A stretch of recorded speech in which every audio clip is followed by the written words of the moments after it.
శ్రీ గురుభ్యో నమ. ఇప్పుడు మనం 83వ శ్లోకం గురించి చెప్పుకుందాం. జనన మృతియుతానాం సేవయా దేవతానాం న భవతి సుఖలేశః సంశయో నాస్తి తత్ర అజనిమమృతరూపం శాంబమీశం భజంతే యైహ పరమ సౌఖ్యం తే హి ధన్యా లభంతే. ఇందులో ఏం చెప్తున్నారు శంకరాచార్యుల వారంటే, ఇతర దేవతలను సేవించడం వల్ల సుఖం లభించదని, శివుణ్ణి సేవిస్తే పరమసౌఖ్యం లభిస్తుందని చెప్తున్నారు శంకర్లు ఈ శ్లోకంలో. దీనిని పదవిభాగం చేసుకున్నట్లయితే, జనన మృతియుతానాం సేవయా దేవతానాం న భవతి సుఖలేశః సంశయః న అస్తి తత్ర అజనిం అమృతరూపం సాంబం ఈశం భజంతే యః ఇహ పరమసౌఖ్యం తే హి ధన్యాః లభంతే. ఇది పదవిభాగం. మనం ప్రతిపదార్థం చెప్పుకున్నట్లయితే, జనన మృతియుతానాం చావు పుట్టుకలతో కూడినటువంటి దేవతానాం దేవతల యొక్క సేవయ భజనముల చేత సుఖలేశః సుఖము లేశమైనను అంటే విషయసుఖమైనను న భవతి కలుగదు తత్ర అక్కడ సంశయః సందేహము నాస్తి లేదు ఏ పురుషులు అజనిం జననము లేనివాడును అమృత రూపం మరణరహితమైన రూపం కలవాడును సాంబం శక్తితో కూడిన వాడును ఈశం శివుని ఇహ ఈ శరీరమునందుండగానే భజంతే సేవిస్తున్నారో తే వారు ధన్యాః కృతార్థులై పరమ సౌఖ్యం మోక్షానందమును లభంతే పొందుదురు అని చెప్తున్నారు. అంటే దీని తాత్పర్యం ఏంటంటే, ఇతర దేవతలు అందరూ కూడా జనన మరణములు కలిగిన వాళ్ళు. అటువంటి క్లేశములు కలవాళ్ళని సేవించే వారికి విషయానందం సైతం తృప్తిగా లభించదు అంటున్నారు. ఇది నిశ్చయం. పార్వతీ సహితుడైనటువంటి పరమేశ్వరుడు జనన మరణాలు లేనివాడు, పరమ సౌఖ్యప్రదాత. కాబట్టి శరీరం ఉండగానే శివుణ్ణి సేవించే వాళ్ళు కృతార్థులై మోక్షానందాన్ని పొందుతారు అని చెప్తున్నారు. అంటే ఇక్కడ శంకరాచార్యుల వారి భావం ఏంటంటే, జనన మరణములు కలిగినటువంటి దేవతలను పూజించుటచే కొంచెం కూడా సుఖం కలగదు. ఈ విషయంలో సందేహం లేదు. పుట్టుట గిట్టుట లేనివాడు, అమ్మవారితో కలిసి ఉన్నవాడు అయినటువంటి పరమేశ్వరుణ్ణి ఎవ్వరు ఈ లోకముననే పూజించెదరో వారు ధన్యులు, మోక్షమును పొందెదరు అని దీని యొక్క భావం. దీన్ని ఇంకా ఏమని వివరిస్తున్నారంటే, కొందరు భ్రాంతితో ఏ దేవతా స్వరూపాలను సేవిస్తూ ఉంటారు. ఆ దేవతలంతా చావు పుట్టుకలనే లక్షణాలు ఉన్నవాళ్లే, అంతే కదండి. భగవద్గీతలో ఇలా చెప్పబడింది. ఏమని చెప్పారు? ఆ బ్రహ్మ భువనాల్లోకాః పునరావర్తినోర్జున. అంటే అర్జున, బ్రహ్మలోక పర్యంతము ఉన్నటువంటి సమస్త లోకాలు పునరావృత్తములు. అంటే ఆ కల్పం అయిపోగానే మళ్ళీ ఇంకో కల్పం అలా వస్తూనే ఉంటాయి, మళ్ళీ మళ్ళీ పునరావృతం అవుతాయి, వస్తూ ఉంటాయి. అంటే బ్రహ్మలోకం దగ్గర నుండి లోకాలన్నీ మళ్ళీ మళ్ళీ చావు పుట్టుకలు అనే వాటితో చక్రంలా తిరుగుతూ ఉంటాయన్నమాట. ఇంకా ఈశ్వరుడు పుట్టుకలేనివాడు, అమృత స్వరూపుడు. అదీ కాక శక్తి అయిన పార్వతీమాతతో కూడినవాడు, ఈశ్వరుడు, ఈశుడు అనగా నిరతిశయ సుఖాన్ని భక్తులకు అనుగ్రహింపగల సమర్థుడు. కాబట్టి ఈశ్వరుణ్ణి సేవిస్తే ఈ జన్మలోనే పరమసౌఖ్యం అంటే సంసార బంధాన్ని వదిలిపోవడం ద్వారా శాశ్వతమైన ఆనందం లభిస్తుంది. ఈ విధంగా ఈశ్వరుణ్ణి సేవించి ఆ మోక్ష మహాఫలాన్ని పొందిన వాళ్ళే ధన్యులు అని శంకరాచార్యుల వారు చెప్తున్నారనమాట. అంటే సదాశివుడికి జన్మ మరణాలు లేవు. ఉంటే కాలకూట విషాన్ని తాగేవాడే కాదు, ఇంకా యముణ్ణి రొమ్ముపై తన్ని మార్కండేయుణ్ణి చిరంజీవిని చేయగలిగేవాడు కూడా కాదు. ఈశ్వరునిలో నుండి ఈ విశ్వమంతా పుట్టి నిలిచి చివరకు ఆయనలోనే లీనమైపోతుంది. ఈ సృష్టి స్థితి లయములు మూడు కూడా శివునిలోనే జరుగుతున్నాయి. ఆయన కేవలం సాక్షిభూతుడుగా నిలుస్తాడు. అందుకే ఆయన సదాశివుడు, ఎల్లప్పుడూ ఉండేవాడనమాట. అనగా ఆయన సర్వమంగళకరుడు. ఆయన భార్య సర్వమంగళ అయినటువంటి పార్వతీమాత. వేదమాత బ్రహ్మను గురించి ఇలా చెప్పిందట. ఏమని చెప్పింది? యో బ్రహ్మాణం విదధాతి పూర్వం, అంటే ముందు బ్రహ్మని ఎవరు పుట్టించారో అని. నారాయణాత్ బ్రహ్మ జాయతే, నారాయణుని నుండి బ్రహ్మ పుట్టాడు అని. ఈ పై రెండు వేదవాక్యాల వల్ల సృష్టికి ముందు బ్రహ్మ ఉత్పత్తి జరిగింది అని చెప్పి వేద ప్రమాణం ఉంది. సూర్యచంద్రమసౌధాత యథాపూర్వమ కల్పయత్ అని వేదంలో ఉంది. అంటే బ్రహ్మ సూర్యచంద్రులు పూర్వమున్నట్లే తిరిగి సృష్టించాడు అని. అంటే బ్రహ్మ ఈ విశ్వాన్ని సృష్టించాడు అని తెలుస్తోంది. ఆ బ్రహ్మగారికి కూడా మరణం ఉంది. మన 4,000 యుగాలు బ్రహ్మకు ఒక రోజు కాలం అన్నమాట. అంటే ఆ కల్పం అయిపోయిన తర్వాత ఆ బ్రహ్మగారు కూడా కల్పాంతంలో పడిపోతాడు.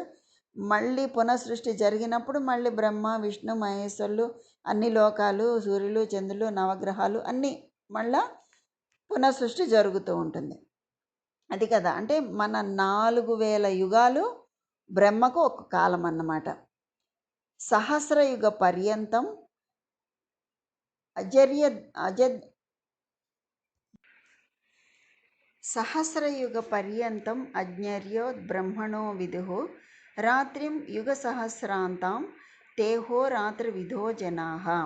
అంటే 1000 చతుర్యుగముల కాలము బ్రహ్మకు ఒక పగలు, అంతేకాలము బ్రహ్మకు ఒక రాత్రి అని యోగులు ఎరుగుదురు.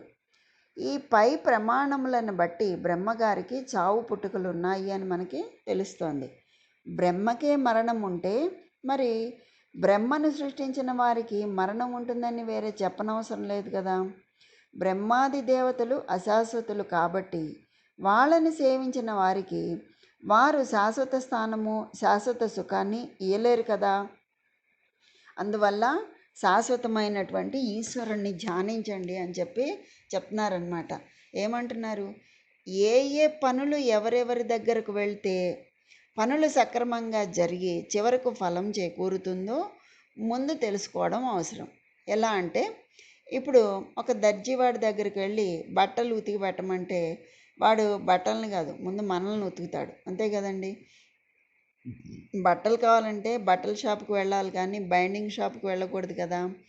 అలాగే మనం జనన మరణాలకు అతీతమైనటువంటి శాశ్వత ఆనందాన్ని అంటే మోక్షానందాన్ని పొందాలి అంటే ఆ జనన మరణాలను జయించిన వారు ఎవరైనా ఉంటే, అంటే జనన మరణాలు ఎవరికి ఉండవో లేదా పని చేయవో వాళ్ళ దగ్గరికి వెళ్ళాలి. అందుకని దిక్పాలకులమని చెప్పుకుంటున్నటువంటి ఇంద్రాది దేవతలు, సృష్టికర్త అయిన బ్రహ్మతో సహా ఇతర దేవతామూర్తులు అందరూ కూడా ప్రళయకాలం ఆసన్నం కాగానే కాలవశులు కావాల్సిందే, జనన మరణ క్లేశాలు పొందాల్సిందే. వాళ్ళకి విషయానందమే తృప్తిగా ఉండదు. ఇంకా వాళ్ళు శాశ్వతానందాన్ని ఏం పొందగలరు, ఏమి ఇవ్వగలరు? కానీ ప్రళయంలో కూడా సాక్షిభూతుడిగా నిలిచేది ఒక్క సదాశివుడే. సదాశివునికి జననం లేదు, మరణం లేదు. జననమే ఉంటే తల్లిదండ్రులు ఉండేవాళ్ళు కదా, మరణమే ఉంటే విషం మింగేవాడు కాదు కదా. యమధర్మరాజు రొమ్ముపై తన్ని మార్కండేయుణ్ణి కాపాడగలిగేవాడు కాదు కదా. ఎప్పుడూ ఉండటమే ఆయన యొక్క కీలక లక్షణం. ఈ లక్షణం మరి ఏ ఇతర దేవతలకి లేదు. ఆయనలోంచి ఈ విశ్వం యావత్తు వస్తూ నిలుస్తూ చివరకు ఆయనలోకే లీనమైపోతూ ఉంటుంది. ఈ 3 ప్రక్రియలు ఆయన ముందు జరుగుతూ ఉంటే ఆయన ఆ మూడింటికి సాక్షిభూతుడుగానే నేపథ్యంలో ఉంటాడు. అందుకే ఆయన సదాశివుడు, అంటే ఎప్పుడూ కూడా మంగళకరంగా మనగలిగేవాడు. ఇటువంటి లక్షణం గల వాళ్ళని ఆశ్రయిస్తే శాశ్వతత్వం అంటే ఏమిటో, జనన మరణాతీతమైన స్థితి అంటే ఏమిటో, మోక్షానందం అంటే ఏమిటో తెలిసి ఇహలోకంలో శరీరంతో ఉన్నప్పుడే వాటిని పొందవచ్చు కానీ జన్మిస్తూ మరణిస్తూ కాలవశులైపోయే ఇతర దేవతలను ఆశ్రయిస్తే ప్రయోజనం ఏమొస్తుంది అని అంటున్నారు శంకరాచార్యులు వారు. నిజానికి అంతే కదండి. అందుకని అలా చెయ్యండి, శాశ్వతుడైనటువంటి ఈశ్వరుని చేరుకోండి అంటున్నారు. అంటే మనుగడ కాలము చాలా ఎక్కువైనప్పటికీ, అధికమైనప్పటికీ చావు పుట్టుకలు గల దేవతలను సేవించినా లాభమేముంది? ఇందులో అనుమానం లేదు. ఆవగింజంత కూడా సుఖం దక్కదు. అంబా సమేతుడై జనన మరణాలు లేక అలరుచుండువాడెవడు? జగదీశ్వరుండెవడు? అటువంటి ఆ పరమేశ్వరుని ఏ చింత లేక సేవ ఎవరు చేస్తారో వారు శరీరం ఉండగానే పరమ సౌఖ్యాన్ని పొందుతారు. వాళ్ళు చరితార్థులై ఆ చంద్రశేఖరుణ్ణి చేరి ముక్తి పొందుతారు. కనుక ఆ ఈశ్వరుణ్ణి భజించండి అంటున్నారు. అంటే సాంబ, ఈశ్వర, సదాశివ, నీవు అమృతుడవు, అజుడవు, ఆది మధ్యాంతరహితుడవు, అమేయుడవు, అపరిమితుడవు, శాశ్వతుడవు. లోకంలో మనుషుల యొక్క ఆయువు సుమారుగా 100 సంవత్సరాలు. పితృదేవుల యొక్క ఆయుకాలం మరికొన్ని సంవత్సరాలు. దేవతల ఆయువు శతదివ్య సంవత్సరాలు. బ్రహ్మ ఆయువు శతకల్పాలు. అంటే దీన్ని బట్టి ఆలోచించగా మనుజులు, దేవతలు, బ్రహ్మాదులు ముందు వెనుకగా అందరూ కూడా జనన మరణాలు ఉన్నవాళ్లే. అంతే కదా. సాంబశివ, నువ్వు ఒక్కడవే స్థిరుడవు, అభవుడవు, అమృతుడవు, మృత్యుంజయుడవు, సదాశివంకరుడవు. కనుక కష్టాలు కలవారిని సేవించేవారికి సుఖం ఉండదు. నిన్ను కొలిస్తేనే ముక్తి. అశాశ్వతుల్ని అర్చించడం అవివేకం కదా. అమృతానంద పదవి కోరేవాడు అమృతుణ్ణి ఆరాధించాలి కదా. ఇహపర పరమ సౌఖ్యాలిచ్చే పరమశివుడవు నువ్వు. నీ పాదములే నాకు పాధేయాలు, పరమ పూజనీయాలు. అందుకని నన్ను అనుగ్రహించు, మోక్షాన్ని ప్రసాదించు ఈశ్వర అని చెప్తున్నారనమాట. జనన మృతియుతానాం అంటే జనన మరణములతో కూడినటువంటి దేవతానాం సేవయ, దేవతల సేవ చేత సుఖలేశ నభవతి, ఇంచుక సుఖము కూడా నభవతి కలుగకున్నది. తత్ర అందు సంశయ నాస్తి, సందేహం లేదు. ఏ అజనిం ఏ అభవుడు అమృత రూపం అమృత స్వరూపుడును సాంబం ఉమాపతియును అయినటువంటి ఈశం పరమేశ్వరుని భజంతే పూజిస్తారో తే వాళ్ళు ధన్యాహ హి, వాళ్ళు ధన్యులు. తే వాళ్ళు ఇహ పరమ సౌఖ్యం, ఈ జన్మమునందు పరసౌఖ్యమునందు లభంతే పొందుతున్నారు. ఎవరైతే పరమేశ్వరుని పూజిస్తున్నారో వాళ్ళు ధన్యులు. వాళ్ళు ఈ జన్మమునందు పరమ సౌఖ్యాన్ని పొందుతున్నారు. ఆ పరమ సౌఖ్యాన్ని పొందాలి అంటే మనం ఈశ్వరుణ్ణి సదా ధ్యానించాలి, సదా స్మరించాలి. ఆ మనసులో ఆయన రూపాన్ని ధ్యానించుకోవాలి అని చెప్తున్నారు శంకరాచార్యుల వారు ఈ శ్లోకంలో.